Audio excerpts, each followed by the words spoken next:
నమస్తే welcome to news 9 today ఆషాఢ మాస బోనాల ఉత్సవాల సందర్భంగా గ్రేటర్ హైదరాబాద్ ప్రజలకు ముఖ్యమంత్రి రేవంత్ రెడ్డి శుభాకాంక్షలు తెలిపారు. తెలంగాణ సంస్కృతి సంప్రదాయాలకు ప్రతీకగా నిలిచే బోనాల పండుగ సామాజిక ఐక్యత, ఆధ్యాత్మిక వైభవానికి నిదర్శనమని పేర్కొన్నారు. గ్రేటర్ హైదరాబాద్ పరిధిలోని హైదరాబాద్, రంగారెడ్డి, మేడ్చల్, మల్కాజ్గిరి జిల్లాల్లోని 3000కు పైగా ఆలయాల్లో బోనాల ఉత్సవాలు ఘనంగా నిర్వహించేందుకు రాష్ట్ర ప్రభుత్వం అన్ని ఏర్పాట్లు పూర్తి చేసిందని తెలిపారు. ఉత్సవాల నిర్వహణ కోసం ఈ ఏడాది ప్రభుత్వం 20 కోట్లు మంజూరు చేసినట్లు వెల్లడించారు. జంట నగరాల్లో జరిగే బోనాల వేడుకలు తెలంగాణ సమ్మిళిత సంస్కృతికి, లౌకికవాద స్ఫూర్తికి ప్రతీకగా నిలుస్తాయని ముఖ్యమంత్రి రేవంత్ రెడ్డి పేర్కొన్నారు. ఆషాఢ మాస బోనాల ఉత్సవాలు గోల్కొండలో ఘనంగా ప్రారంభమయ్యాయి. ఈ సందర్భంగా లంగర్ హౌస్ చౌరస్తాలోని శ్రీ గోల్కొండ జగదాంబ మహంకాళి అమ్మవారికి రాష్ట్ర ప్రభుత్వం తరపున మంత్రులు పొన్నం ప్రభాకర్, కొండా సురేఖ పట్టు వస్త్రాలు సమర్పించి ప్రత్యేక పూజలు నిర్వహించారు. ఈ కార్యక్రమంలో ప్రభుత్వ సలహాదారు వి Hanumantharao, MLA Danam Nagender, BC commission chairman Niranjan, ప్రజాప్రతినిధులు, ఉన్నతాధికారులు, ఆలయ కమిటీ సభ్యులు పాల్గొన్నారు. ఈ సందర్భంగా మంత్రి పొన్నం ప్రభాకర్ మాట్లాడుతూ గోల్కొండలో ప్రారంభమయ్యే బోనాల పండుగ తెలంగాణ సంస్కృతి సంప్రదాయాలకు ప్రతీకని అన్నారు. ముఖ్యమంత్రి రేవంత్ రెడ్డి నాయకత్వంలో రాష్ట్ర ప్రభుత్వం బోనాల ఉత్సవాలు వైభవంగా నిర్వహించేందుకు అన్ని శాఖల సమన్వయంతో విస్తృత ఏర్పాట్లు చేసిందని తెలిపారు.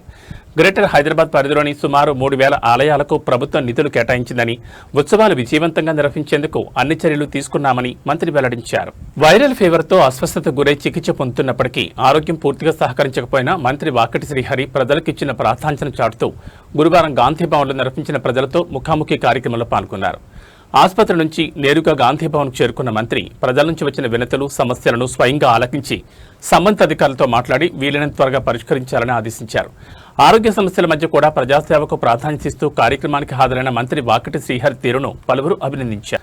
తెలంగాణలో ఆషాఢ బోనాల ఉత్సవాలు వైభవంగా ప్రారంభమయ్యాయి. చారిత్రాత్మక గోల్కొండ కోటలో తొలి బోనాల పండుగ సందర్భంగా భక్తులు పెద్ద సంఖ్యలో పాల్గొని అమ్మవారికి బోనాలు సమర్పించారు. ఈ వేడుకల్లో రాష్ట్ర ప్రభుత్వ సలహాదారు వి హనుమంతరావు, ఉప ముఖ్యమంత్రి భట్టి విక్రమార్క సతీమణి భట్టి నందిని పాల్గొని ప్రత్యేక పూజలు నిర్వహించారు. రాష్ట్ర ప్రజలకు సుఖశాంతులు, ఆయురారోగ్యాలు కలగాలని అమ్మవారిని ప్రార్థించారు. ఉత్సవాలకు భారీగా భక్తులు తరలి రావడంతో గోల్కొండ ఆలయ పరిసరాలు భక్తజన సందోహంతో కళకళలాడాయి. బల్కంపేట ఎల్లమ్మ అమ్మవారిని బీఆర్ఎస్ ఎమ్మెల్యే మాజీ మంత్రి తలసాని శ్రీనివాస్ యాదవ్ దర్శించుకుని ప్రత్యేక పూజలు నిర్వహించారు. ఈ నెల 21 జరగనున్న ఎల్లమ్మ అమ్మవారి కళ్యాణోత్సవం సందర్భంగా అమ్మవారికి సమర్పించే పట్టుచీర నేసే కార్యక్రమాన్ని శాస్త్రోక్తంగా ప్రారంభించారు. ప్రతి ఏడాది సంప్రదాయబద్ధంగా చీర నేసి సమర్పిస్తున్న చేనేత కార్మికులను అభినందించారు. ఈ సందర్భంగా మాట్లాడుతూ కేసీఆర్ ప్రభుత్వ హయాంలోనే బల్కంపేట ఎల్లమ్మ ఆలయ అభివృద్ధి జరిగిందని తలసాని శ్రీనివాస్ యాదవ్ పేర్కొన్నారు. పవిత్రమైనటువంటి బల్కంపేట ఎల్లమ్మ కళ్యాణానికి సంబంధించి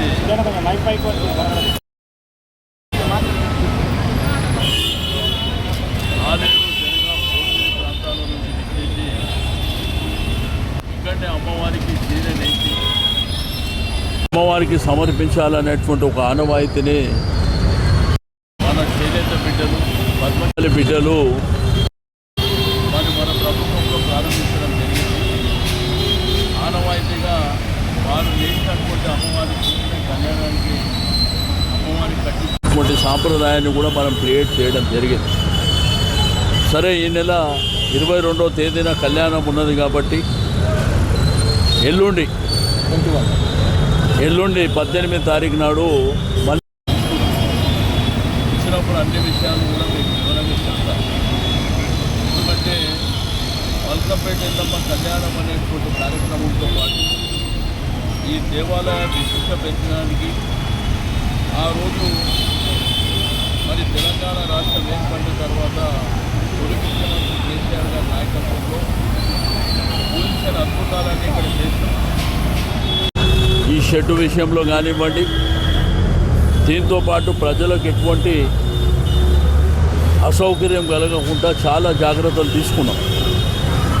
దీంట్లో ప్రధానంగా 2014 ముందు కళ్యాణం అంటే 15-20 వేల మంది వస్తుండే.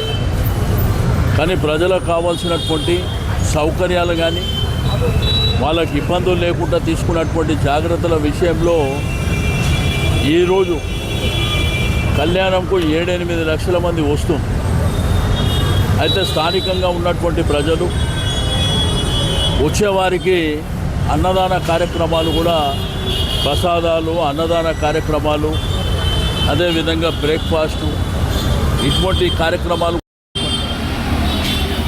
మరుసటి రోజు ఇక్కడ నుంచి రథయాత్ర కూడా మరి చాలా బ్రహ్మాండంగా గల్లీ గల్లీన వీధి రథయాత్రలో కూడా అనేకమైనటువంటి ఆంక్షలు పెట్టి వాళ్ళని ఇబ్బంది పెట్టి స్థానిక ప్రజలకు ఏంటంటే ఒక పండుగ వాతావరణంలో జరుపుకోవాలన్నటువంటి సంతోషాన్ని దూరం చేయడానికి మరి ఇష్టమున్న పద్ధతిలో చేస్తున్న తేదీన మీకు ఒక రివ్యూ జరిగిన తర్వాత అన్ని విషయాలు చెప్పడం జరుగుతుంది. పాలమూరు జిల్లాలో సాగునీటి ప్రాజెక్టులను రాష్ట్ర ప్రభుత్వం నిర్లక్ష్యం చేస్తోందని బీఆర్ఎస్ సీనియర్ నేత మాజీ మంత్రి సింగిరెడ్డి నిరంజన్ రెడ్డి ఆరోపించారు. హైదరాబాద్లోని తెలంగాణ భవన్లో నిర్వహించిన మీడియా సమావేశంలో ఆయన మాట్లాడుతూ కేసీఆర్ హయాంలో పాలమూరు జిల్లాలో సాగునీటి రంగంలో విప్లవాత్మక మార్పులు వచ్చాయని, పాత ప్రాజెక్టులను పూర్తి చేసి లక్షల ఎకరాలకు సాగునీరు అందించారని అన్నారు. పాలమూరు రంగారెడ్డి ఎత్తిపోతల పథకంలో 90% పనులు బీఆర్ఎస్ ప్రభుత్వ హయాంలోనే పూర్తయ్యాయని తెలిపారు. అయితే రేవంత్ రెడ్డి ప్రభుత్వం అధికారంలోకి వచ్చిన తర్వాత ప్రాజెక్టు పనులు నిలిచిపోయాయని, ఇప్పటికే సిద్ధంగా ఉన్న రిజర్వాయర్లను కూడా నింపేందుకు చర్యలు తీసుకోవడం లేదని విమర్శించారు. కాళేశ్వరం పంపులను వెంటనే ప్రారంభించి పాలమూరు రంగారెడ్డి ఎత్తిపోతల పథకాన్ని పూర్తి చేసి రైతులకు సాగునీరు అందించాలని ప్రభుత్వాన్ని నిరంజన్ రెడ్డి డిమాండ్ చేశారు. గతంలో చాలాసార్లు చెప్పుకున్న విషయాలే అయినప్పటికీ కూడా మరోసారి గుర్తు చేయడం సందర్భాన్ని బట్టి అవసరం అని చెప్పి తెలియజేస్తున్నాను.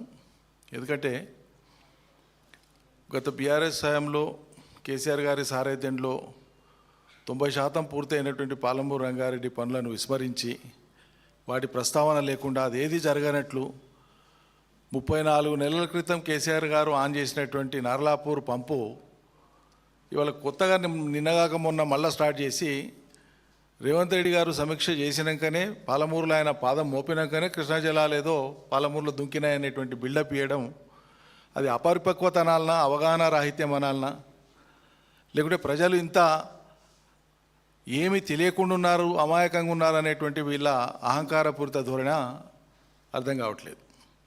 ఎప్పుడైనా ఏ ప్రభుత్వం అయినా ప్రభుత్వం ఒక కొనసాగింపు, ప్రజాస్వామ్యంలో కొనసాగింపు ప్రక్రియ.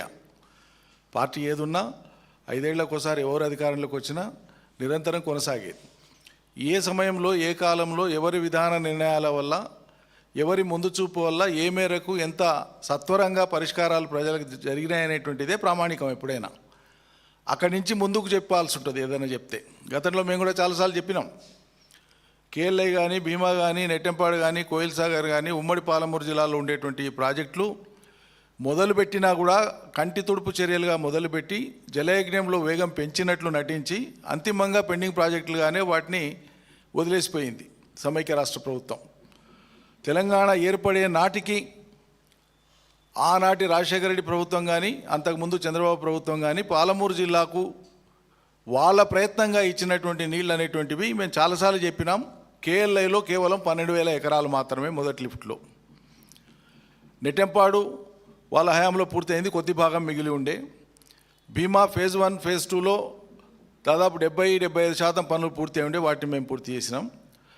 కేఎల్ఐకి సంబంధించి మాత్రం, కల్వకుర్తి లిఫ్ట్ ఇరిగేషన్కి సంబంధించి మాత్రం దాదాపు 30 సంవత్సరాల పైచిలకు ఆ ప్రాజెక్టు దాని యొక్క తొలి ఆలోచన వచ్చినప్పటి నుంచి తెలంగాణ ప్రభుత్వం చేపట్టి దాన్ని పూర్తి చేసే వరకు 30 సంవత్సరాలు అయితే, ఆ 30 సంవత్సరాలలో 26 సంవత్సరాల కాలంలో తెలుగుదేశం, కాంగ్రెస్ 2 ప్రభుత్వాలు కలిపి కల్వకుర్తి లిఫ్ట్ ఇరిగేషన్ మీద ఖర్చు పెట్టినటువంటిది 2,600 కోట్లు మాత్రమే. ఎక్కడికక్కడ పనులను వదిలేసినారు. అటువంటి దాన్ని తెలంగాణ ప్రభుత్వం వచ్చినాక కేసీఆర్ గారు సమీక్ష చేసి ఆగిపోయినటువంటి పనులను సత్వరంగా పూర్తి చేసి నీళ్ళు ఇచ్చేటువంటి ఉద్దేశంతో మా కాలంలోనే, కేసీఆర్ కాలంలో సుమారు 3,000 కోట్ల రూపాయలు ఖర్చు చేశాం 4 ఏళ్ల కాలంలో. వాళ్ళు 26 ఏళ్ల కాలంలో 2,000 పైచీల కోట్లు ఖర్చు చేస్తే మేము 4 ఏళ్ల కాలంలో సుమారు 3,000 కోట్లు, 3,000 కోట్లకు 150 కోట్లు తక్కువ ఖర్చు చేసినాం. ఫలితం ఇచ్చినాం. 4.5 లక్షల ఎకరాలకు నీళ్ళు ఇచ్చినాం. మీరు 12,000 ఎకరాలకు నీళ్ళు ఇస్తే దీనికి ప్రామాణికత ఏంది?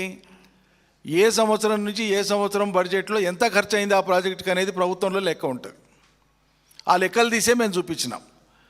ఎంత పని ఎప్పుడెప్పుడు పూర్తయింది అనేటువంటి దానికి ఇంజనీర్లు రికార్డు చేసినటువంటి రికార్డులు ఉన్నాయి. ఏ కెనాల్ లెంత్ ఎంత అయింది, ఏ సర్జిపూలు ఎప్పుడు తవ్వినరు, ఏ పంపులు ఎప్పుడు ఫిట్ చేసినరు, ఏ కరెంటు లైన్లు ఎప్పుడు గుంజినరు, ఎప్పుడు సివిల్ వర్క్లు అయినాయి, ఎప్పుడు ల్యాండ్ ఎక్విజిషన్, ప్రతిదానికి రికార్డు ఉంది కదా. ఈ రికార్డుల ఆధారంగానే మేము 1కి 100 సార్లు చెప్పినాం. గత ప్రభుత్వం ఏం చేసింది, ఎంతవరకు చేసింది, మిగతాది మేము ఎంత చేసుకొచ్చినామని చెప్పినాం. కానీ మొత్తం మేము చేసినామని అన్నాడు చెప్పలే. పూర్తి చేసినాం, వేగంగా చేసినాం, ఫలితం తొందర ఇచ్చామని చెప్పినాం.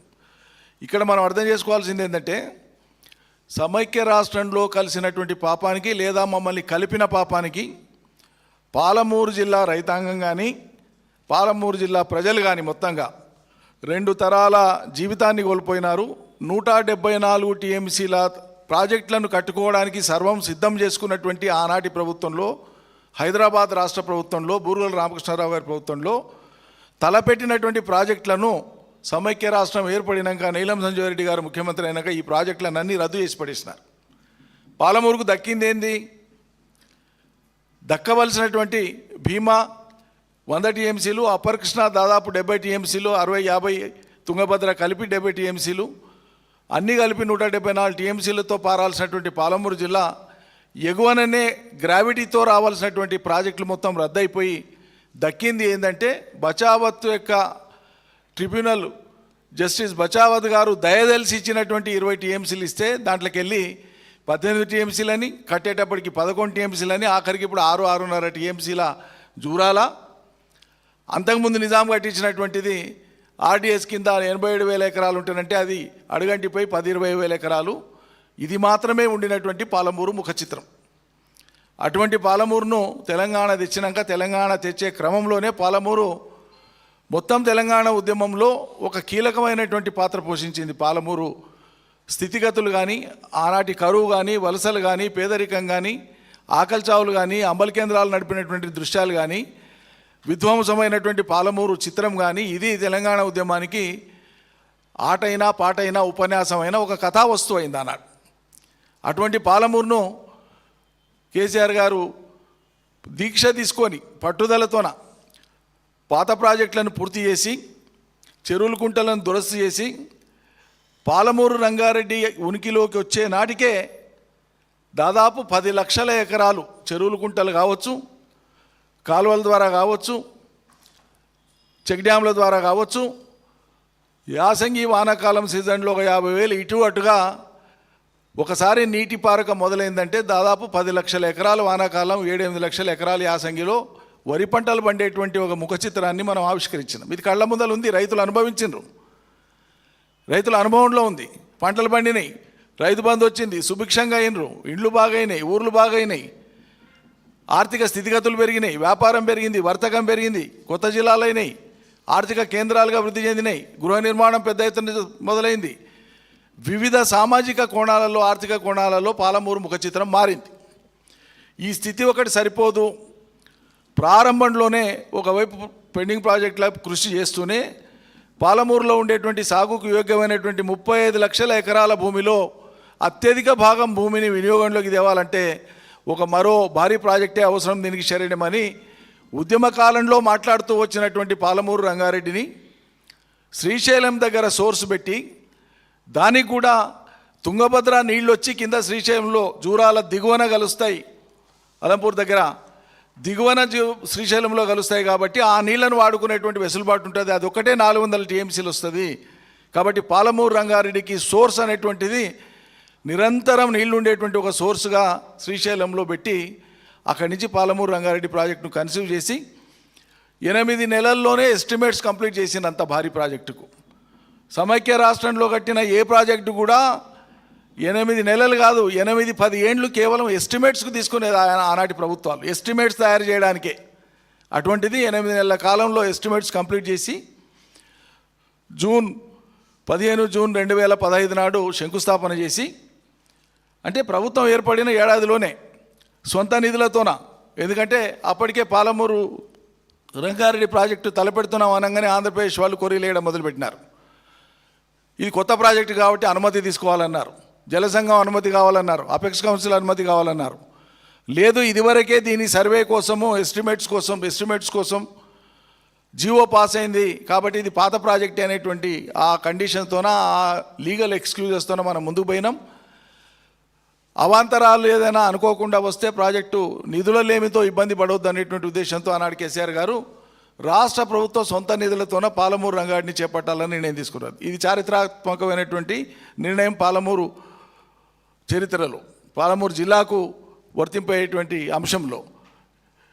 అంత ప్రాధాన్యతతోన పాలమూరుకు నిధులు కేటాయించి సర్వే చేసి మంత్రులను, ఎమ్మెల్యేలను దాని చుట్టూ పెట్టి 24 గంటలు సమీక్ష చేసుకుంటూ నిద్రాహారాలు మాని దాని మీద పనిచేస్తే ప్రాజెక్టు ముందుకు పోతా ఉంది. ముందుకు పోతున్నటువంటి తరుణంలో భూసేకరణ కాడ కాంగ్రెస్ వాళ్ళు ప్రత్యక్షంగా నేరుగా రైతుల్ని రెచ్చగొట్టి పక్కన ఉండి వాళ్ళ మిత్రపక్షాలను కూడా ఎంబడదోలుకొని వచ్చి రైతులను రెచ్చగొట్టే ప్రయత్నం చేశారు.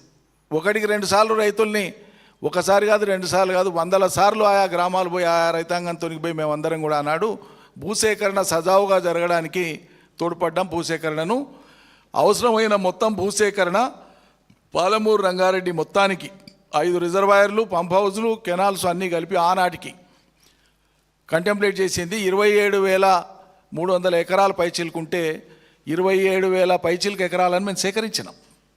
Total land acquisition completed. 27,000 ఎకరాలను భూసేకరణ కంప్లీట్ చేసినాం. మిగిలింది 160 ఎకరాలే.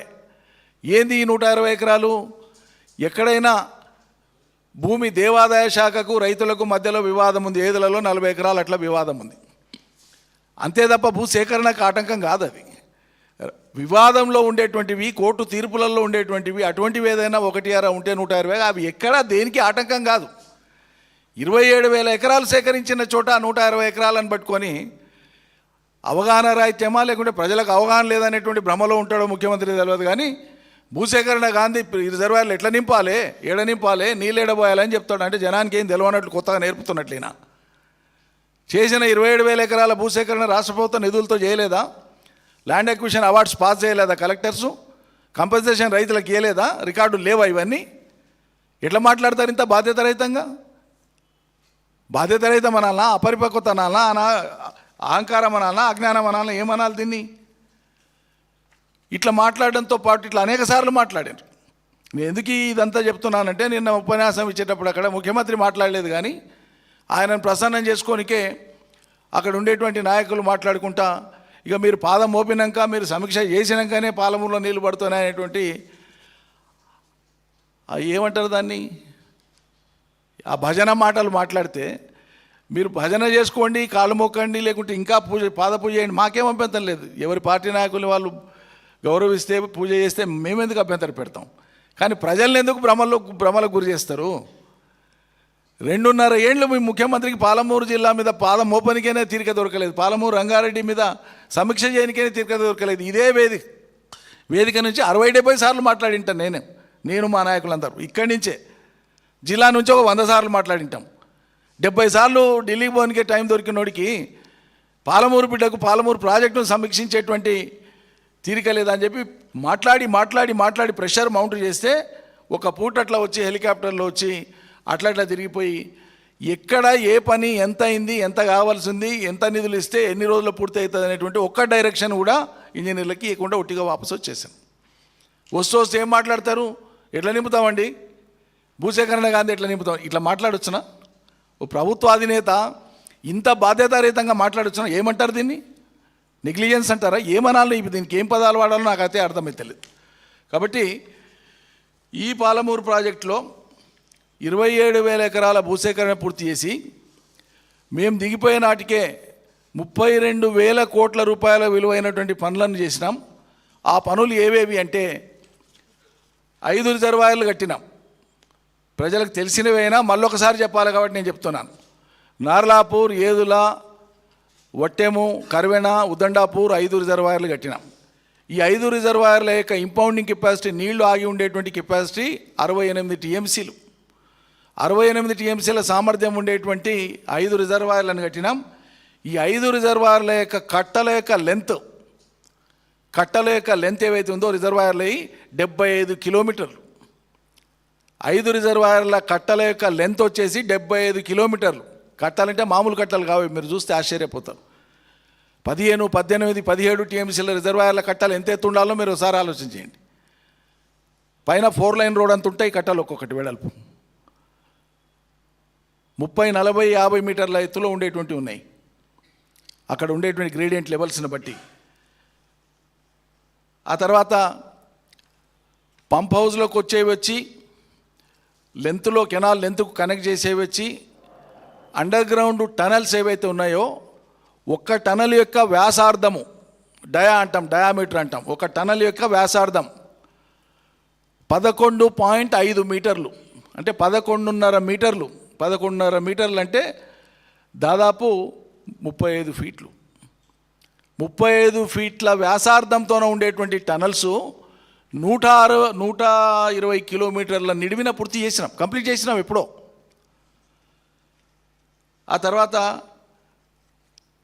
టనల్స్కి లిఫ్ట్స్కి కనెక్ట్ అయ్యేటువంటి పాయింట్లో వచ్చేటువంటి ఓపెన్ కెనాల్స్ ఏవైతే ఉన్నాయో అవి 63 కిలోమీటర్లు, ఆ 63 కిలోమీటర్లు కంప్లీట్ చేసినాం. వీటన్నింటి దగ్గర సర్జ్ పూల్స్, పంపింగ్ కోసం అవసరమైనటువంటి ఎలక్ట్రోమెకానికల్ వర్క్స్ అన్నీ కూడా కంప్లీట్ చేసి 34 పంపులను ఫిట్ చేసినాం. ఒక్కొక్క పంపు 145 మెగావాట్ల పంపు ఒక్కొక్కటి. పాలమూరు రంగారెడ్డిలో ఒక పంపు 145 మెగావాట్లు అంటే ఒక పంపు 2 లక్షల హార్స్ పవర్ల మోటార్ అన్నమాట. ప్రపంచంలోనే హైడ్రో ఎలక్ట్రిసిటీ ప్రాజెక్టులో వాడేటువంటి పంపులు ఇంతకు పెద్దవి ఉన్నాయి, కానీ లిఫ్ట్ ఇరిగేషన్లకు వాడేటువంటి పంపులలో ఈ మోతాదు 145 మెగావాట్ల కెపాసిటీ ఉండేటువంటి పంపులు ప్రపంచంలోనే ఎక్కడ లేవు. KCR government, Telangana government was the Pioneer in this. వీటిని చూడడం కోసం, వీటి ఆపరేషన్ని చూడడం కోసం, వీటి ఇన్స్టాలేషన్స్ చూడడం కోసం, వీటి ఎఫిషియన్సీని చూడడం కోసం విదేశాల నుంచి ఇంజనీర్లు వచ్చిపోయినారు. కానీ ఇక్కడ ఉండేటువంటి కాంగ్రెస్కు, ముఖ్యమంత్రికి, ఆయన పార్టీ నాయకులకు, వాళ్ళ ప్రజాప్రతినిధులకు కళ్ళు కనిపించవు, అర్థం కూడా కాదు. ఇరిగేషన్లో ఓనమాలు కూడా రానటువంటి భట్టి విక్రమార్క, నాకు చాలా బాధ అనిపిస్తుంది ఈ మాట అనడానికి. వేరే దాంట్లో ఆయనకు చాలా పాండిత్యం ఉండొచ్చు, గొప్పవాడు కావచ్చు, కానీ ప్రత్యేకంగా 3 రోజుల కింద పాలమూరు జిల్లాకు వచ్చి ఆయన మాట్లాడినటువంటి తీరు ఇరిగేషన్ ప్రాజెక్టులకు సంబంధించి ఆయనకు ఓనమాలు రావనేటువంటిది అర్థమవుతుంది. మొత్తం పాలమూరును పడావు పెట్టిండు కేసీఆర్, పాలమూరు రంగారెడ్డి ప్రాజెక్టును పడావు పెట్టిండు, ఇక మేము పూర్తి చేసి మేము నీళ్ళు ఇస్తామని మాట్లాడితే ఏమైనా అర్థం పడతాం ఉందా ఇట్లా మాట్లాడడానికి?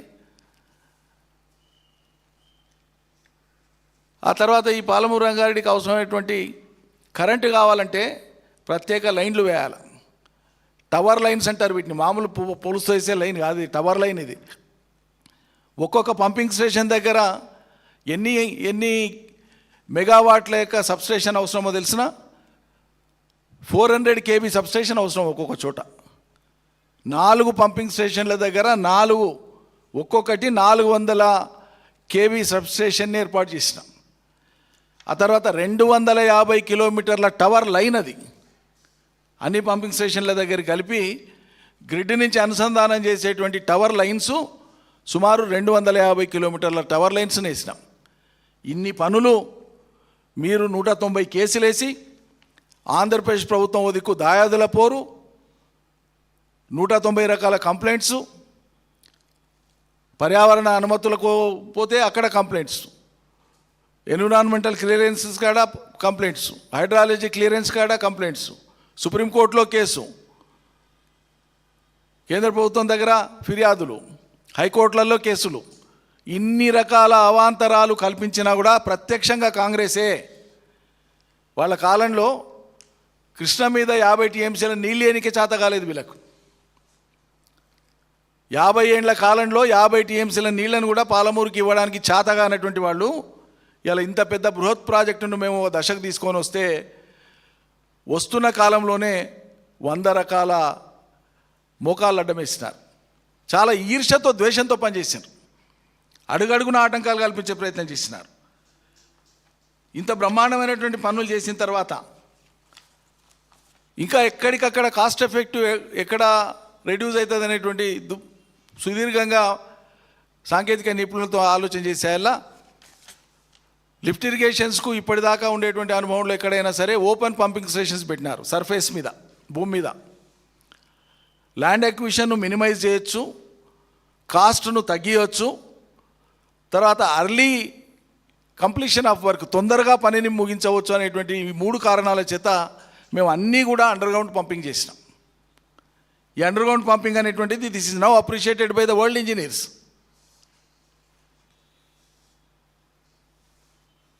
ఈ రకంగా అద్భుతాలు సృష్టించి కూడా ఏనాడు మేము గొప్పలు చెప్పలే. పని జరగాలి, ఫలితం రావాలి, ప్రజల జీవితంలో మార్పు రావాలి, ఇది మాత్రమే మా లక్ష్యంగా పెట్టుకొని పనిచేసినాం. కానీ అలా మేం చేసిన పనులకు, మేము కట్టిన బిల్డింగ్లకు రిబ్బన్లు కత్తరించి ఇది నేనే చేసినానుడు, ఇది ఎక్కడి నీచత్వం అండి, నాకు అర్థం కాదు. ఇప్పటిదాకా అయింది ఇది అయింది, ఇక్కడి నుంచి మేము చేసినామంటే ఆ అర్థం పర్థం సింగారం దానికోటి. ఈయన పాదం మోపినాక నీ మోటార్ ఆన్ అయింది, నీళ్ళు వచ్చినట్టు నాకు సిగ్గు అనిపిస్తుంది ఇట్లా మాట్లాడితే. 34 నెలల కింద నీకంటే ముందు కేసీఆర్ స్టార్ట్ చేసి వచ్చిన దాన్ని వీళ్ళు నువ్వు చేసినా అని చెప్పి నువ్వు క్లెయిమ్ చేసుకోకపోవచ్చు. నీ సమక్షంలో అన్నప్పుడన్నా వారించాలి, కనీసం మాట్లాడేటప్పుడన్నా దాన్ని కరెక్షన్ చేయాలి. అది విజ్ఞత, ఉందాతనం, సంస్కారం. ఇవన్నీ మాకు లేవు అంటే మేము ఏం చేయలేం. ఇవి లేవు మాకు, మేము పాటించామంటే మేము చేయగలిగింది కూడా ఏం లేము. ఇవాళ కొత్తగా జడ్చర్ల కాడ మాట్లాడేటప్పుడు ముఖ్యమంత్రి గారు మాట్లాడి తెలిసి మాట్లాడిండో మరి ఆయనకి ఎవరు అడ్వైజ్ ఇస్తుంటో తెలియదు. నేను 120 టీఎంసీలు నేను అనుమతులు తీసుకొని వస్తా. 120 టీఎంసీలు ఎత్తుకునే విధంగా ఇన్ఫ్రాస్ట్రక్చర్ కంప్లీట్ చేసిన మహానుభావ. జీవో ఇచ్చేటప్పుడు టెక్నికల్గా పొరుగు రాష్ట్రాన్ని దృష్టిలో పెట్టుకొని వ్యూహాత్మకంగా వ్యవహరిస్తాం ఎప్పుడు కూడా ప్రభుత్వం. నువ్వు దేవలసింది ఇవాళ నిజంగా తెస్తే 40 టీఎంసీలు డిండి కోసం తీసుకురా పర్మిషన్ అదనంగా. 120 టీఎంసీల కోసం పాలమూరుకు ఆల్రెడీ జీవోలు ఇష్యూ చేసినవి ఉన్నాయి. నువ్వు కొత్తగా చేసేది ఏం లేదు. డిండి కోసం తీసుకురా చేతనైతే, డిండి కోసం తెస్తే సరిపోతుంది. ఇంకో ముఖ్యమైనటువంటి విషయం ఏంటంటే కృష్ణా బేసిన్లో పాలమూరుతో పాటు కృష్ణా బేసిన్లో ఉండేటువంటి ఇతర ప్రాజెక్టులు అన్నీ కూడా కలిపి అప్ టు ఖమ్మం, నల్గొండలో కానీ పార్ట్ ఆఫ్ రంగారెడ్డి కానీ ఖమ్మంలో పార్ట్ కానీ కలిపి కృష్ణా బేసిన్లో ఉండే హైదరాబాద్లో స్వచ్ఛతపై అవగాహన కల్పించే కార్యక్రమాన్ని కేంద్ర ప్రభుత్వం నిర్వహించింది. గౌరీదొడ్డిలోని తెలంగాణ సోషల్ వెల్ఫేర్ రెసిడెన్షియల్ స్కూల్లో తెలంగాణలోని చమురు మార్కెటింగ్ సంస్థల సంయుక్తంగా నిర్వహించిన స్వచ్ఛత పక్వాడా కార్యక్రమంలో కేంద్ర పెట్రోలియం మరియు సహజ వాయువు శాఖ సహాయ మంత్రి సురేష్ గోపి పాల్గొన్నారు. ఈ సందర్భంగా విద్యార్థులకు పరిశుభ్రత ప్రాముఖ్యతను వివరించి పరిశుభ్రమైన పరిసరాల కోసం ప్రతి ఒక్కరూ బాధ్యతగా వ్యవహరించాలని పిలుపునిచ్చారు. ఈ కార్యక్రమంలో ఆయిల్ మార్కెటింగ్ సంస్థల ప్రతినిధులు, అధికారులు, విద్యార్థులు పాల్గొన్నారు. ఒకటే ప్రోగ్రామ్ చేసి మళ్ళీ పేనికి వాపసు. అంత ముఖ్యమైన ప్రోగ్రామ్. ఏం ప్రోగ్రామ్ అంటే ఏక్ పేడ్ మాకే నామ్. పర్యావరణం కాపాడాలి, స్వచ్ఛ భారత్ అంతా సాఫ్ ఉంచుకోవాలి, స్వచ్ఛ భారత్ ఇంకా ఏక్ పేడ్ మాకే నామ్. ఈరోజు గచ్చిబౌలి డివిజన్లో మన తెలంగాణ సోషల్ వెల్ఫేర్ స్కూల్లో పెట్టిండ్రు. పిల్లలందరినీ చెట్టు నాటించిండ్రు, వాళ్ళకి స్వచ్ఛత గురించి మాట్లాడిండ్రు. దీని కొరకు యూనియన్ మంత్రి వచ్చిందంటే కేవలం ఇదే ప్రోగ్రామ్కి, వేరే మీటింగ్ లేదు. అంటే వారు అన్నారు మోడీ గారు ఇది అన్నిట్లా ఇంపార్టెంట్ ప్రోగ్రామ్. దీనిలో లక్షలాది కోట్ల కాళేశ్వరంలో కాదు, లక్షలాది కోట్ల ఇది కాదు, ఇది చిన్న ప్రోగ్రామ్ కానీ అన్నిట్లో ముఖ్యమైన ప్రోగ్రామ్. దీనికి ఎవ్వడేమని పైసలు లేదు, శుభ్రం ఉంచుకోవాలి. అయితే ఇటువంటి ప్రోగ్రాము ఇంపార్టెన్స్ పిల్లలకి తెలియాలి. నిజంగానే మన భారతదేశం చూస్తే ఇంకెంతో ముందుకు పోవాలి. కానీ గత 10 ఏళ్ళ చూస్తే ఎక్కడ ఉన్నాము, ఇప్పుడు ఎక్కడ ఉన్నాము. అక్కడ బాత్రూమ్ లేకుండే గవర్నమెంట్ పేదోళ్ళకి కట్టించే ఇళ్ళల్లో బాత్రూమ్ లేకుండా కట్టించేదో జమానాల అప్పుడున్న ప్రభుత్వాలు. మన ఇళ్ళల్లో బాత్రూమ్ లేకుండేది, అందరు బయటికి పోయేది. ఇప్పుడు ఒక్కడు కూడా ఈ 10 ఏళ్ళల్లో మోడీ గారు వచ్చినాక సమాజాన్ని మార్చింది. ఇంతకుముందు ఎక్కడ పోయిందంటే బయటికి పోయిండు, చెంబట్టుకు పోయినట్టు. ఇప్పుడు మన తెలుగు భాషను మార్చింది. ఎక్కడ పోయిందంటే ఆయన బాత్రూమ్ పోయిండు, ఆయన వాష్రూమ్ పోయిండు అంటారు. నిజంగానే ఒక గొప్ప వ్యక్తి చిన్న కార్యక్రమం చేసినా కూడా దేశాన్ని, సమాజాన్ని మారగలుగుతుంది. ఇప్పుడు బాత్రూమ్ అయిపోయినాయి, మన భారతదేశాన్ని శుభ్రంగా ఉంచుకుందాము, పర్యావరణం కాపాడదాము అని వచ్చింది. చాలా సక్సెస్ అయింది. That is the material.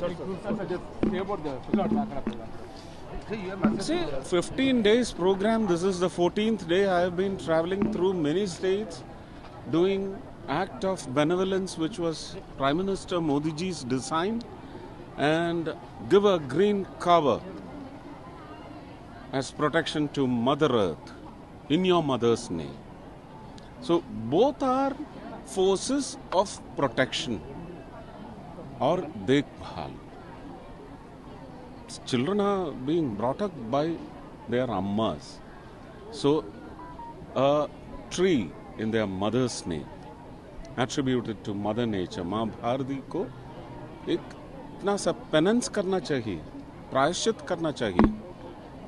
जो कुछ द्रोह हमने हमारे जीवन के लिए किया है, माँ धरती को कॉम्पनसेशन करना चाहिए.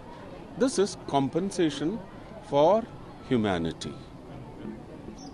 Thank you. Yadadri Devasthanam board సభ్యురాలు ఈశ్వరమ్మ యాదవ్పై చేసిన వ్యాఖ్యలను బీఆర్ఎస్ నేత మాజీ ఎమ్మెల్యే విరసనోళ్ల శ్రీనివాస్ గౌడ్ తీవ్రంగా ఖండించారు. బడుగు బలహీన వర్గాలకు చెందిన ప్రజాప్రతినిధులను గౌరవించాల్సిన బాధ్యత ప్రతి ఒక్కరిపై ఉందని, అనుచిత వ్యాఖ్యలు చేయడం సమంజసం కాదన్నారు. ఈ వ్యాఖ్యలు రాష్ట్ర వ్యాప్తంగా ఆగ్రహానికి కారణమయ్యాయని పేర్కొన్నారు.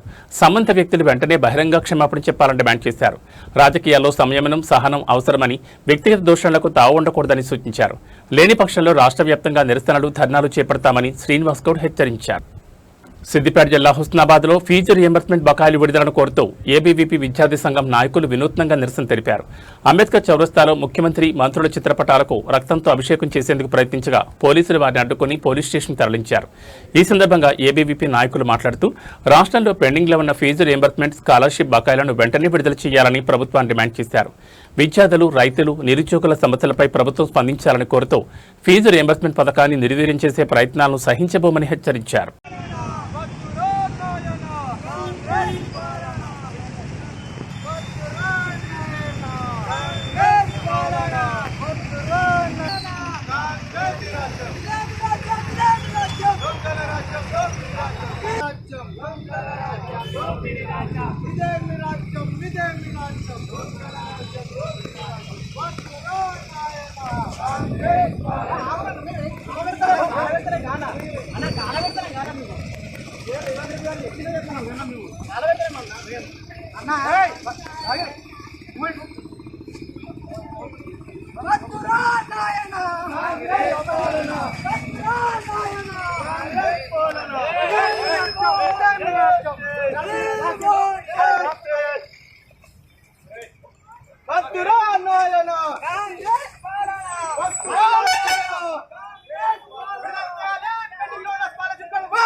పిశాచివా రాష్ట్ర ముఖ్యమంత్రివా, పిశాచివా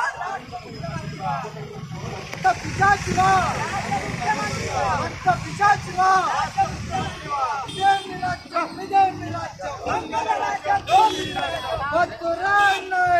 కాంగ్రెస్ పాలన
రియంబర్స్మెంట్ బకాయిలు అడిగినందుకు శాంతియుతంగా నిరసన తెలిపేటువంటి హక్కులను కాలరాస్తా ఉన్నారు.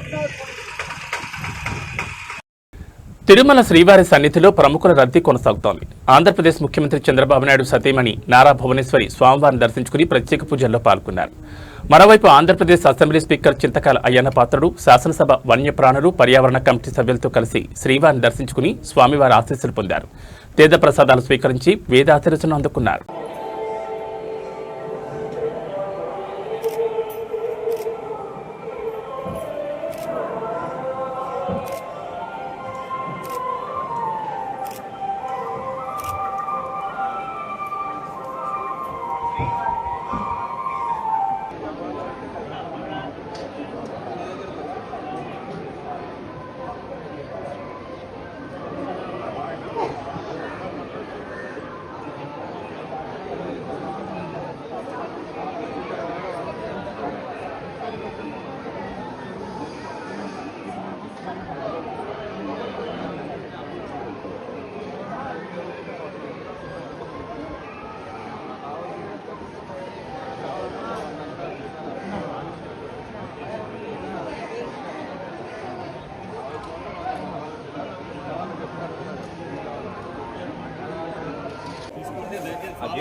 திருமலை திருப்பதி தேவஸ்தானம் எச்சரிக்கிறது.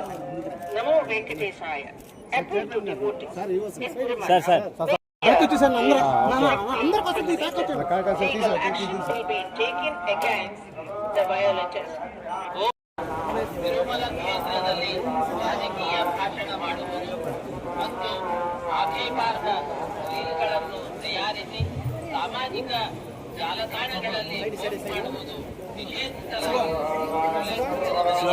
ಕಾನೂನು ಕ್ರಮ ಕೈಗೊಳ್ಳಲಾಗುತ್ತದೆ.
விதிமுறைகளை மீறினால் சட்டப்படி நடவடிக்கை எடுக்கப்படும் என திருமலை திருப்பதி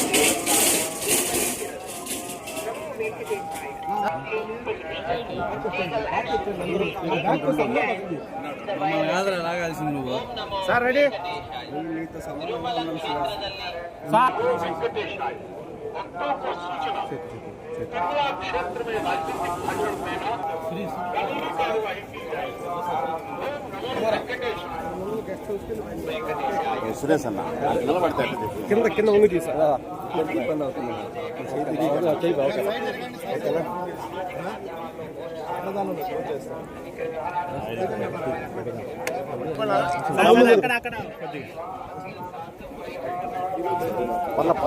పర్లేదు అందుకే కింద పెట్టేస్తాను.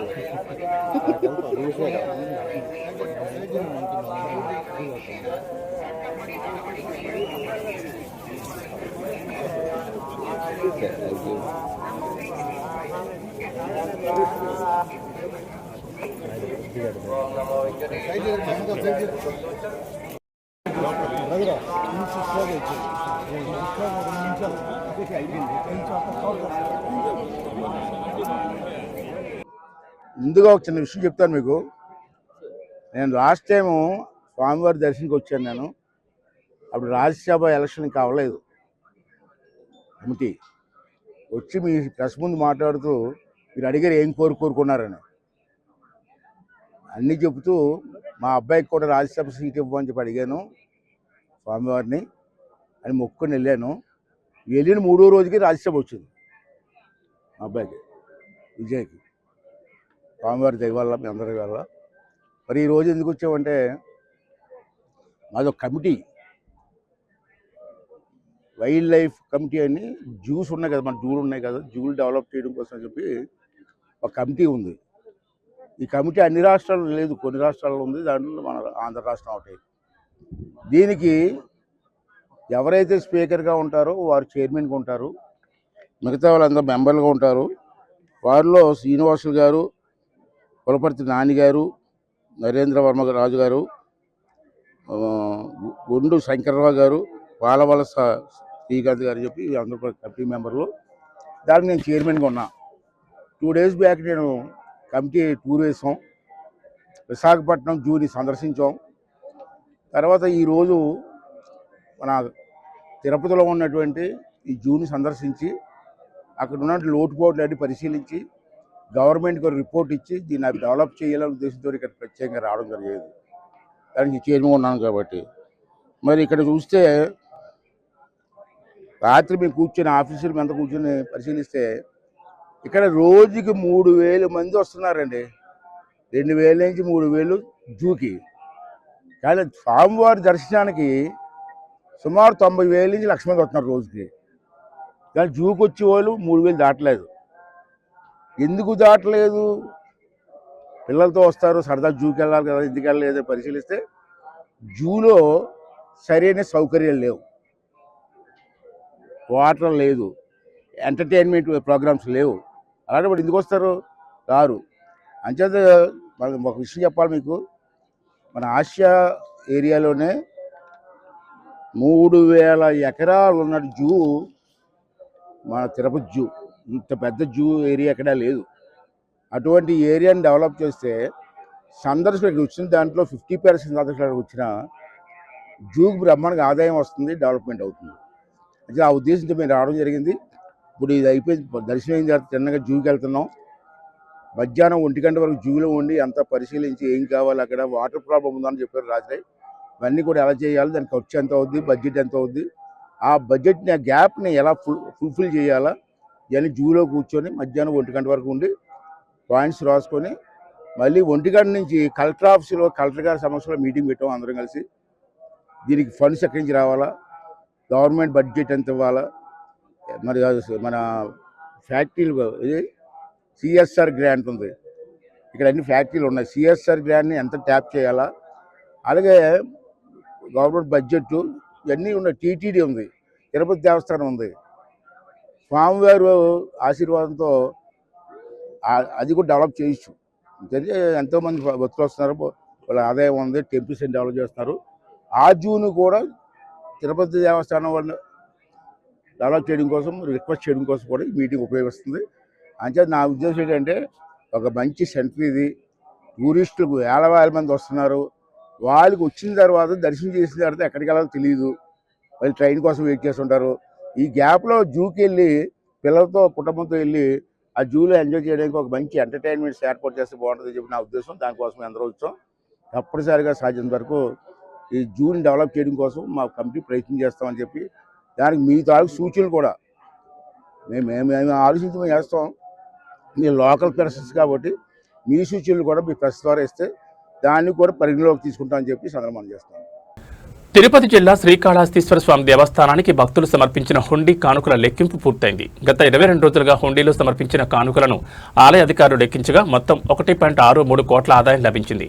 నగదు కానుకలతో పాటు భక్తులు 35 గ్రాముల బంగారం, 539 కిలోల వెండిని కూడా సమర్పించారు. హుండీ లెక్కింపు కార్యక్రమాన్ని ఆలయ అధికారులు, సిబ్బంది, భద్రతా సిబ్బంది సమక్షంలో పారదర్శకంగా నిర్వహించారు. తిరుమలలో దర్శనానికి సంబంధించి తనకు జనరల్ బ్రేక్ దర్శనం కల్పించడంపై ఆంధ్రప్రదేశ్ మాజీ ఉప ముఖ్యమంత్రి, వైఎస్ఆర్ కాంగ్రెస్ పార్టీ సీనియర్ నేత నారాయణ స్వామి అసంతృప్తిని వ్యక్తం చేశారు. వ్యక్తిగతంగా స్వామివారి దర్శనానికి వచ్చినప్పటికీ తనకు ప్రోటోకాల్ బ్రేక్ దర్శనం కల్పించకుండా జనరల్ వీఐపీ బ్రేక్ టికెట్ ఇచ్చారని ఆవేదన వ్యక్తం చేశారు. ఈ విషయంలో పొరపాటు జరిగిందని అధికారులు చెప్పినా పరిస్థితిని సరిదిద్దలేదన్నారు. తిరుమలలో రాజకీయ పార్టీలు చూడకూడదని, ఒకవేళ అదే విధానం అమల్లో ఉంటే వైసీపీ నేతలకు ముందుగానే తెలియచేయాలని సూచించారు. తాను దళితుడిగా కాకుండా మాజీ ఉప ముఖ్యమంత్రిగా తనకు జరిగిన అవమానంపై బాధ వ్యక్తం చేస్తున్నారని, దీనిపై ముఖ్యమంత్రి చంద్రబాబు నాయుడు స్పందించి సమాధానం చెప్పాలని నారాయణస్వామి కోరారు.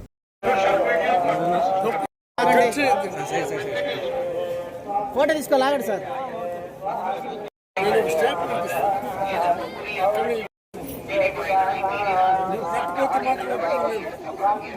రెడీ చేసుకోండి మైక్లన్నీ. తప్పుడు స్టేట్మెంట్ అయితే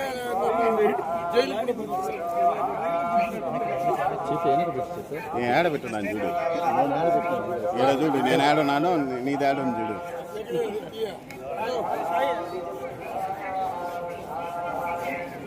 ఎందుకంటే గుళ్ళో ఏమన్నది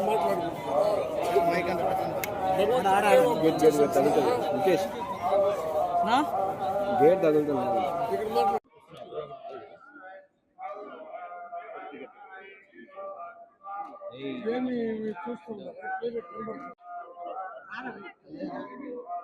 జనరల్లో పంపించారండి. పర్సనల్ లేదని చెప్పేస్తే బాధ లేదు కదా. ఇక్కడ కూడా నేను ఇక్కడ ఏం మాట్లాడకూడదు. ఇక్కడ కూడా పార్టీ పరంగా దేవుని దర్శనాలు చేపిస్తే ఎట్టబ్బా, చాలా తప్పు చేస్తున్నారు. భగవంతుడు సర్వంతరామియ, దేవుని దృష్టిలో అందరూ సమానులే. అబద్ధాలు చెప్పకూడదు, ఒకరిపైన అన్యాయంగా మాట్లాడకూడదు. ఎందుకంటే ఇక్కడ కట్టుబాట్లు ఉంది. మనం హిందువులు కాబట్టి మన యొక్క ఆరాధ దైవం వెంకటేశ్వర స్వామి. నేను డిప్యూటీ సీఎంగా, అదేవిధంగా కమర్షియల్ ట్యాక్స్ మినిస్టర్గా దాదాపు 5 సంవత్సరాలు నేను పనిచేశా. వైఎస్ఆర్ పార్టీ అనే ఆలోచనతో నాకు లేదు. కానీ చంద్రబాబు నాయుడికి నా విజ్ఞప్తి ఏమంటే, మీ చైర్మన్ గారికి విజ్ఞప్తి ఏమంటే, జేఈఓ గారికి, ఈఓ గారికి నా విజ్ఞప్తి ఏమంటే, నన్ను ఈరోజు ఎంత ఇది బాధ అని చెప్పను, ఇది కూడా దేవుడికి ఒప్పించిన జనరల్ సీట్లో పెట్టి నన్ను తీసుకొని ఒక దగ్గర కూర్చొని పెట్టి, నీకు కూడా జనరల్ ఇచ్చారు, మేమేం చేయలేమని చెప్తే పేరు చెప్పను. ఒక ఆయన నన్ను చూసి, సార్ ఈ విధంగా పొరపాటుకి ఇచ్చేస్తున్నారు, ఇది చేయకూడదు సార్ అన్నాడు. ఆయన పేరు చెప్తే రేపు అతను సస్పెండ్ చేస్తాడు చంద్రబాబు నాయుడు. చంద్రబాబు నాయుడికి నా విజ్ఞప్తి ఏమంటే, దయచేసి వైఎస్ఆర్ పార్టీకి సంబంధించిన వాళ్ళు ఎమ్మెల్యే ఉన్నా, ఎమ్మెల్సీ ఉన్నా, ఎక్స్ మినిస్టర్ ఉన్నా, ఎక్స్ బోర్డు చైర్మన్లు ఉన్నా, ఎక్స్ బోర్డు మెంబర్లు ఉన్నా, మాకు ఈ దేవస్థానంలో కనీసం ఈ ప్రోటోకాల్ లేకుండా, దర్శనాలు లేకుండానే చేయాల్సిందిగా నేను, ఎందుకంటే చంద్రబాబుని కోరుతున్నాను. ఇక్కడ దళితుడు అనే ఉద్దేశంతో నేను మాట్లాడాల. ఎంత అవమానపడాలనో అంత అవమానం చేశారు. ఇది చాలా మంచి సాంప్రదాయం కాదు. దేవుడి దగ్గర అందరూ సమానులే. మనం ఎంత డబ్బు సంపాదిస్తున్నాం అనేది కాదు చూడాల్సింది. మనం చచ్చిపోయినట్టు ఆ డబ్బు మనతో కూడా రాదు. మానవ సేవయే మాధవ సేవ అన్నారు. దేవుడి దగ్గర కూడా ఇటువంటి డిఫరెన్సెస్ పెట్టుకొని ఇటువంటి ట్రీట్మెంట్ ఇవ్వటం ఈ కూటమి ప్రభుత్వానికి కాదు, మా ముఖ్యమంత్రి చంద్రబాబు నాయుడికి కూడా చెప్తున్నాను, ఇది మంచిది కాదు. దీనివల్ల మన మానవత్వం నశించిపోతుంది, కానీ మానవత్వం అనేది ఉండదు. ఇప్పుడైనా తెలుసుకొని దీనిపైన కఠినమైన చర్యలు తీసుకోండి. లేదా అందరికీ బ్రేక్ దర్శనాలు కట్ చేయండి, పేదవాడికి మంచిగా చేయండి. ప్రతి పేదవాడు కూడా దేవుడితో ఉంటాడు. 300 కిలోమీటర్ల నుంచి 1000 కిలోమీటర్లు నడిచే పేదవాళ్ళకి విఐపి దర్శనాలు ఇచ్చి, మా పోటీ అంటే ఎమ్మెల్యేగా ఉండే వాళ్ళకందరికీ కూడా ఈ బ్రేక్ దర్శనాలు కట్ చేయండి. దీంట్లో కేవలం వైఎస్ఆర్ పార్టీ అని ఆలోచనతో ఇటువంటి దారుణమైన కార్యక్రమాలు చేయొద్దని మీ ద్వారా చంద్రబాబు నాయుడికి విజ్ఞప్తి చేస్తున్నారు. సిద్దిపేట జిల్లాలో వరుస చోరీ కేసులను పోలీసులు ఛేదించారు. దుబ్బాకలో జరిగిన భారీ చోరీ కేసులో నిందితుని 6 ప్రత్యేక బృందాల సహాయంతో అరెస్ట్ చేసినట్లు సిద్దిపేట పోలీస్ కమిషనర్ రష్మీ పెరుమాళ్ తెలిపారు. ఈ కేసులో నిజామాబాద్కు చెందిన ఓ పోలీస్ కానిస్టేబుల్ నిందితుడికి సహకరించినట్లు ప్రాథమిక సమాచారం ఉందన్నారు. నిందితుడి వద్ద నుంచి 80 తులాల బంగారం, 5 కిలోల వెండిని స్వాధీనం చేసుకున్నామని, వాటిలో 15 తులాల నకిలీ బంగారం కూడా ఉన్నట్లు వెల్లడించారు. అలాగే చిన్నకోడూరులో మరో దొంగను పట్టుకుని 2 ఆటోలు, పలువురు బైకుల చోరీ కేసులను కూడా త్వరితగతిన ఛేదించినట్లు సిపి తెలిపారు.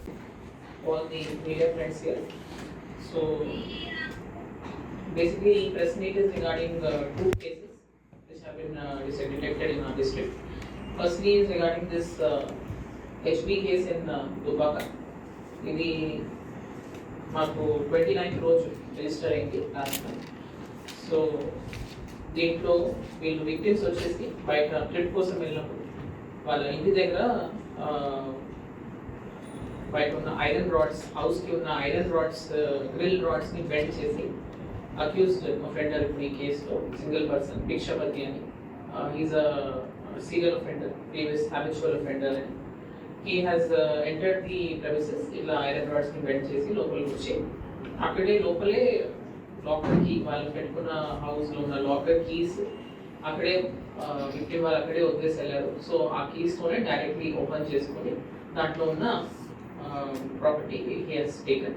అలానే సేమ్ నైట్ ఇంకొక హౌస్ నెక్స్ట్ ఈ హౌస్కి కొంచెం దూరంలోనే ఇంకో హౌస్లో కూడా అటెంప్ట్ చేశాడు. అక్కడ వానికి ఏం వాల్యుబుల్ ఏం దొరకలేదు. సో ఈ 2 houses గురించి మాకు ఈ కేసు రిజిస్టర్ అయింది. సో ప్రీవియస్ హిస్టరీ పర్సన్ది చూస్తే 63 కేసెస్ ఉన్నాయి ఈ హ్యాబిచువల్ అఫెండర్ మీద. అండ్ రీసెంట్లీ నిజామాబాద్ జైలు నుంచి రిలీజ్ అయ్యాడు. రిలీజ్ అయిన తర్వాత ఇక్కడి నుంచి ఈ ఏరియా అనేది ఫెమిలియర్ ఉంది, because his native location comes to this ఈ ప్రాంతం ఉంది. సో ఆయన ఈ ఏరియాకి వచ్చి ఈ హౌస్ లో థెఫ్ట్ చేశాడు. So basically because of his previous history ఆయనకి ఐడియా ఉంది exactly how to evade and how to a రూట్స్లో వాళ్ళు ట్రాక్ చేస్తామని టెక్నికల్ గురించి కూడా ఆయనకు బాగా నాలెడ్జ్ ఉంది. సో ప్రీవియస్గా కూడా ఈయన జైల్లో చాలా సంవత్సరాలు ఉన్నాడు కాబట్టి వేరే వేరే జైల్స్లో అక్కడ ఉన్న అసోసియేట్స్తో కూడా ఆయనకు బాగా పరిచయం ఉంది. సో ఇట్లాంటి అన్ని ప్రీవియస్ ఎక్స్పీరియన్స్ అండ్ నాలెడ్జ్తో ఆయన చాలా రోజులు మా టీమ్స్ని ఎవేట్ చేశారు. కానీ finally we have our CCS teams as well as local police. ఒక దీంట్లో ఈ కేసు కోసం ఒక 6 స్పెషల్ టీమ్స్ ఫామ్ చేశాము. దీంట్లో ఏసీపీ CCS రీసెంట్గా జాయిన్ అయిన మా ACP CCS along with local ACP and inspector along with the SIs Harish, Damodar and local SI of Dubaka. వీళ్ళందరూ along with several constables of CCS as well as local police ఈ కేసుని last 10 days నుంచి స్పెసిఫిక్గా మొత్తం ఏరియాలో చూస్తే almost Nizamabad, Tirupati, Kamareddy, Hyderabad రకరకాల లొకేషన్స్లో ఈయన కోసం సర్వేలెన్స్ పెట్టి with the help of CCTV as well as technical evidence this case was cracked. So presently ఈయనని ఇప్పుడు వీఆర్ వెరిఫైయింగ్. ఈ వెరిఫైయింగ్లో మాకు ఇన్ఫర్మేషన్ వచ్చింది ఏంటంటే ఈయన secured the bail with the help of one constable in Nizamabad jail who was working in Nizamabad jail. So Gopalani constable. So I am reaching up information when during investigation of this case. So further I am role in involvement and exact level of involvement that we are verifying. And he is still absconding. So further investigation after taking him into custody we will verify his role and more details will be revealed. Presently we have recovered in this case 80 tulas of gold jewelry as you can see, along with 5.5 kgs of silver. That silver biscuits and some ornaments along with 1 2-wheeler which he had used in this commission of this offence and some cash. So the total component has been recovered in this case. Further regarding details of A2 investigation proceed ayinappudu meeku information istam. So regarding in this case మాకు I request like ఇప్పుడు ఆయన చెప్పిన victim చెప్పిన gold as you can see చూపించండి. ఆయన చెప్పిన genuine necklace ఇది actually fake. అది కదా అది చేంజ్ చూపించండి. అది ఆల్రెడీ చూపించండి. సో ఆయన 15 tulas అని చెప్పారు but it is fake, it is roll gold. So అలా ఉన్నప్పుడు we request to the victims also ఏమైనా ఆఫెన్సెస్ అయినప్పుడు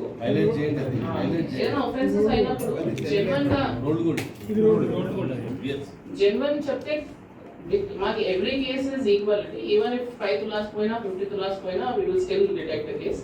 బట్ జెన్యున్ చెప్తే it is better. Now this is, it looks real but it is not real, it is fake.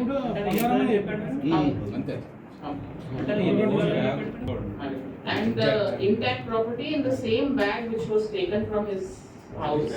A bag lo undi ee bag లోనే ఇంట్లో ఉంటే తీసుకుపోయి ఇంట్లో పెట్టుకుని పోయాడు. అదే అతని ఇంట్లోనే. So this bag belongs to the victim only. Same bag lone undedi, same bag lone తీసుకెళ్ళాడు, same bag lone recovery అయింది. So ఇది కూడా was shown as told FIR lo when it was registered. He told this as real, but it real కాదు, roll gold. ఇలానే ఇది కూడా roll gold. Weight ఎంత madam? So 15 to last plus చెప్పారు. మరి ఇది రియల్ కాదు కాబట్టి ఇంకా వెయిట్ ఎట్లా ఉంటుంది? It is roll gold cosmetic jewelry. ఆయన ఎంత పోయిందని కంప్లైంట్ ఇచ్చింది? ఆయన ఇనిషియల్ FIR లో కేజీ అని చెప్పారు. అలానే సిల్వర్ కూడా చాలా ఎక్కువనే చెప్పారు. They have told 1 kg bars అని చెప్పారు, బిస్కెట్స్ లాగా. కానీ వచ్చింది 250 grams కాయిన్స్ విచ్ యూజువల్లీ తీసుకుంటారు ఫెస్టివల్స్ కి. అట్లాంటి కాయిన్స్ మల్టిపుల్ కలిపి ఒక 5.5 kgs ఉన్నాయి. So once again I would request, there is a tendency to stay higher when the case is being registered. కానీ ఇప్పుడు identification లో it is pretty much clear that చెప్పిన what he has told is not matching with the recovery as admitted by the victim himself also. Now, so అలా ఉన్నప్పుడు we request again నిజంగా ఏమి పోయిందో exactly verify చేసి అది చెప్పు. ఎగ్జాక్ట్లీ ఏది రియల్, ఏది కాస్మెటిక్ జ్యువెలరీ కూడా ఉండొచ్చు, or some 1 gram gold or gold plated అట్లాంటివి కూడా ఉండొచ్చు. అది కూడా ఎగ్జాక్ట్లీ చెప్తే it is easier for us. ఇవి ఈ బులెటిన్ విశేషాలు. చూస్తూనే ఉండండి News9 Today.